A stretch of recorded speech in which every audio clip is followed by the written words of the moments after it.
French fries అని మీ అందరికీ తెలిసిందే. చాలామంది అనుకుంటారు ఫ్రెంచ్ ఫ్రైస్ అంటే ఇది ఫ్రాన్స్‌లో పుట్టిందని. కాదండి, ఇది పుట్టింది బెల్జియంలో.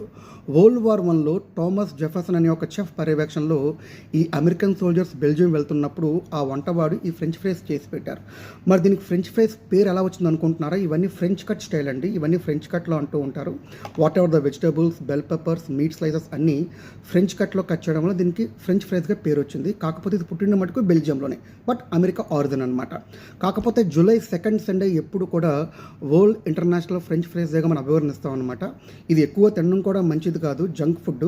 అప్పట్లో సోల్జర్స్కి రా పొటాటో ఫ్రెష్గా చేసి పెట్టారు కాబట్టి సరిపోయింది. ఇదంతా ఫ్రోజన్ కాబట్టి అప్పుడప్పుడు తినడంలో తప్పులేదు, కానీ ఎప్పుడు తింటే ఇది ఒక జంక్ ఫుడ్ వస్తుంది. లైట్గా మనం సాల్ట్ వేసుకున్న తర్వాత ఈ ఫ్రెంచ్ ఫ్రైస్కి కరెక్ట్ అండ్ యాప్ట్ ఈ యొక్క సాస్ అండి. తెలిసిందిగా మీ అందరికీ.